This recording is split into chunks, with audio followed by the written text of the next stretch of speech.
Alors, bonjour chers élèves, j'espère que vous vous portez très bien. Moi aussi, je me porte très bien. Et un conseil, n'oubliez pas les mesures barrières pour être toujours en bonne santé. Bien, nous allons poursuivre notre révision que nous avions entamée la dernière fois. Alors, la dernière fois, nous avions parlé, disons, des transformations du monde au XIXe siècle. Et nous avions vu que tout est parti des découvertes scientifiques et leur application ont permis la mécanisation et dès lors, dans presque tous les secteurs de production, il y a eu, disons, de nouvelles méthodes et on est arrivé à des productions massives. Nous avons également vu que ces progrès scientifiques, surtout dans le domaine de la médecine, après les travaux de Louis Pasteur, la conséquence immédiate, c'est l'augmentation rapide de la population. Alors, si les Européens produisent massivement, la population est devenue nombreuse, il faut que l'on trouve d'autres espaces, d'autres marchés pour accueillir le surplus de la population, le surplus de la production. D'où la notion ou bien de l'impérialisme. L'impérialisme. Alors, qu'est-ce que l'impérialisme? Nous avons vu que l'impérialisme, c'est la domination d'un peuple techniquement fort sur un peuple techniquement faible. Alors, quels sont les fondements de l'impérialisme? Donc, aujourd'hui, nous allons voir les fondements de l'impérialisme européen au XIXe siècle.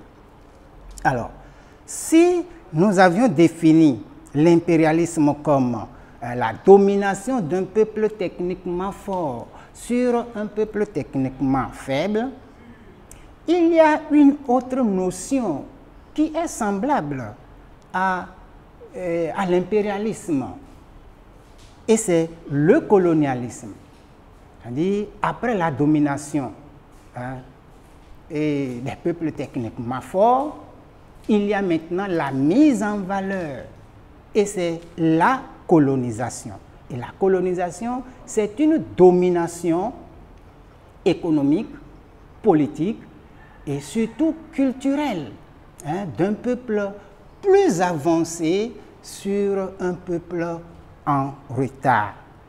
Alors, quels sont les fondements de l'impérialisme?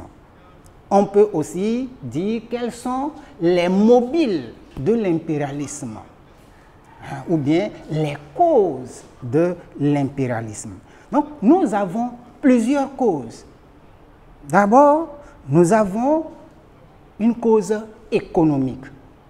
Et comme je le disais tantôt, avec la mécanisation, les nouvelles méthodes de production, l'Europe est arrivée à une production massive.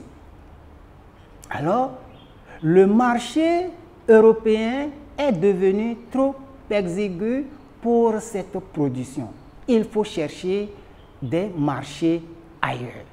Donc, ce qui va pousser les Européens à aller chercher des marchés ailleurs pour leurs produits industriels. À ce sujet, Jules Ferry disait que la politique coloniale est fille de la politique industrielle. Donc, c'est le développement industriel qui va obliger les Européens à sortir de leur cadre pour aller conquérir d'autres terres. D'accord. Ensuite, nous avons un fondement démographique. le fondement démographique. Nous venons de voir qu'avec les progrès en médecine, on est arrivé à combattre certaines maladies. Le taux de natalité est élevé. Le taux de mortalité est en baisse. Automatiquement, le taux d'accroissement naturel est élevé. Donc la population a augmenté très rapidement en Europe. En l'espace d'un siècle, la population européenne a plus que doublé. Alors nous tous, nous connaissons l'Europe, ce n'est pas un très grand continent. Alors l'Europe n'arrivait plus à contenir sa population. Il faut déverser le surplus ailleurs. Donc c'est une raison pour laquelle les Européens se sont lancés dans la conquête des terres pour y déverser le surplus de leur population. Nous avons aussi un fondement humanitaire. Vous voyez, surtout si nous prenons le continent africain, la traite négrière, depuis 1848, était abolie. Mais dans certaines régions de l'Afrique, surtout en Afrique orientale et autres, cette traite se poursuit. Cette traite se poursuit. Alors les Européens se sont donnés pour tâche d'aller empêcher la continuité de ce commerce hideux. En Afrique, on dit qu'il y avait des pratiques qui allaient jusqu'au sacrifice humain. Alors les Européens se sont dit qu'ils doivent aller combattre cela. Et n'oublions pas, et comme on n'avait pas un souverain unique pour l'Afrique, on avait des ratelets un peu partout, ces rois se faisaient des guerres. Donc on avait des guerres tribales. Donc, pour des raisons humanitaires, les Européens se sont dit vont s'engager à combattre ces comportements en Afrique. Nous avons aussi des fondements scientifiques. Nous étions à une période où les découvertes scientifiques donnaient beaucoup de prestige aux gens. Alors, qu'on dise que c'est moi qui ai découvert ceci, c'est moi qui ai découvert cela, faisait la fierté des Européens. Alors, ils sont venus en Afrique pour venir découvrir soit les sources des fleuves, le sens de l'écoulement des fleuves, les sommets des montagnes, etc. Donc, on peut là dire qu'ils sont aussi animés de la curiosité scientifique. Et nous avons aussi le fondement culturel. Le fondement culturel, les Européens se disent qu'ils sont chargés d'une mission, celle d'apporter la civilisation aux Africains. Et aussi, comme le continent africain est encore en retard, il faut apporter à ce continent les progrès réalisés dans le domaine de la révolution industrielle. Alors, il faut apporter aux Africains la culture européenne, la religion, et cela passe le plus souvent par l'éducation, la création des écoles, la construction des églises et autres pour faire passer la culture européenne. Nous avons aussi les fondements militaires et stratégiques, voyez, pour protéger les intérêts de la métropole. Il faut occuper des points stratégiques un peu partout dans le monde pour que si la métropole venait à être en danger, qu'on puisse voler très tôt à son secours. Encore. Et aussi, disons, ce fondement stratégique permettait aussi de ravitailler les navires, en matière des produits, parce que ce n'est pas seulement les marchés qu'ils viennent chercher en Afrique, ils viennent chercher aussi des produits qu'on peut encore transformer en Europe. Alors, nous avons aussi le fondement politique. Qu'est-ce qui faisait la grandeur, de la puissance des pays européens? C'est posséder le plus vaste empire colonial. Posséder le plus vaste empire colonial. Qu'on dise que c'est la France qui possède le plus vaste empire colonial, faisait de la France une grande puissance. Faisait de la Grande-Bretagne une grande puissance. C'est la raison pour laquelle ils se sont lancés dans la conquête des terres. Donc, de façon résumée, ce sont les fondements de l'impérialisme.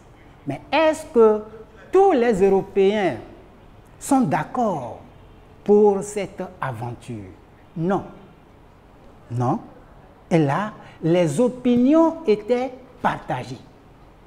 On a des partisans de l'impérialisme, ceux qui sont pour, et ceux-là, nous pouvons citer en Angleterre Kipling, et Disraeli, Joseph Chamberlain, Cecil Rhodes, etc. Mais en France, nous pouvons parler de Gambetta, Jules Ferry, Gallieni, Burgot. Et en Allemagne, Karl Peter. Donc, nous en avons un peu partout en Europe qui étaient pour, qui étaient des partisans. Et à côté des partisans, nous avons, mais avant même d'évoquer les opposants, quels sont les arguments qu'avancent les partisans? Et pour eux, ils sont d'une race supérieure. Donc, ils doivent dominer les autres races du monde. Et aussi, ils disent qu'ils sont, disons, mandatés, qu'ils ont une mission. Et c'est quelle mission? C'est d'apporter la civilisation européenne aux autres. Donc, c'est-à-dire christianiser, coloniser, civiliser. Donc, c'est pour ces raisons que eux autres, ils sont pour l'impérialisme. Alors, à côté d'eux, nous avons des opposants. Les opposants, c'est ceux qui sont contre l'impérialisme. Alors, quelles sont les raisons qu'eux autres, ils avancent? Alors, pour eux, investir dans la conquête des terres, c'est un investissement qui ne vaut pas la peine. Pourquoi? Parce que tôt ou tard, les peuples dominés vont réclamer leur indépendance. Si nous prenons l'exemple des États-Unis, les États-Unis avaient été une colonie anglaise. Mais après, ils ont réclamé leur indépendance. Il y a eu la guerre d'indépendance et aujourd'hui, les États-Unis sont autonomes et sont même devenus la première puissance du monde. Et ils évoquent aussi l'argument selon lequel l'impérialisme était trop coûteux. Cela nécessite beaucoup trop de moyens financiers. Et cela occasionnait aussi beaucoup de pertes en vies humaines. Donc ça ne vaut pas la peine. Alors, c'est surtout le milieu socialiste, le milieu socialiste qui était contre cette aventure. Alors pour eux, l'impérialisme ou bien la colonisation, c'est le synonyme, s'il faut le dire, de la division des classes ou bien de la bourgeoisie qui domine, disons, le prolétariat. Donc, ce qui voudrait dire qu'il y a une inégalité dans la société. Donc, ils combattent la domination d'un peuple plus fort sur un peuple plus faible. Donc, l'impérialisme n'est rien d'autre que cela. Alors, ils ont aussi avancé l'argument selon lequel les Français surtout sont en train de perdre la notion du patriotisme. Pourquoi? Parce que pendant la guerre franco-prussienne entre 1870 et 1871, la France a perdu l'Alsace-Lorraine, qui est occupée par l'Allemagne. Au lieu de chercher à récupérer leurs terres, ils laissent l'Alsace-Lorraine et vont conquérir d'autres terres. Cela n'a pas de sens pour certains Français opposants. Et parmi ceux-là, nous pouvons citer Clemenceau, comme exemple en France, qui était contre cela. D'accord. Mais malgré cette opposition à l'impérialisme, l'impérialisme a eu lieu. Et le continent qui a le plus subi l'impérialisme, c'est le continent africain. Alors, cela nous amène à voir un peu comment était l'Afrique à la veille des poussées impérialistes. C'est-à-dire à la deuxième leçon, l'Afrique à la veille des poussées impérialistes. Alors, pour récapituler, nous allons voir la situation de l'Afrique sur le plan économique, sur le plan politique. D'accord. Et nous allons aussi voir comment la situation se présentait dans chaque région de l'Afrique. Alors, si nous prenons l'Afrique du Nord, sur le plan politique, nous reconnaissons que toute l'Afrique du Nord, tous les pays de l'Afrique du Nord étaient sous régence turque, sauf le Maroc, qui avait son indépendance. Mais tous les autres pays étaient sous la régence turque. Donc ces pays étaient dirigés soit par des D, soit par des B, pour le compte de sultan s'il faut le dire, de Constantinople, c'est-à-dire la Turquie. D'accord. Bien. Alors, en Afrique du Nord, comme ils sont proches de l'Europe, ils voient comment l'Europe évolue. La modernisation. Alors, ils veulent moderniser leur territoire aussi comme, disons, les Européens. Alors, sur le plan politique, je n'en avais pas fini. Et on avait de temps en temps des conflits entre les tribus, entre les peuples de l'Afrique du Nord.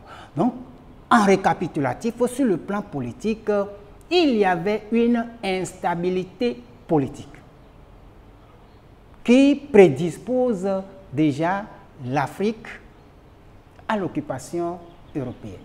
Alors, sur le plan économique, je le disais tantôt, les pays de l'Afrique du Nord, voulant moderniser leur pays à l'image de l'Europe, se sont lancés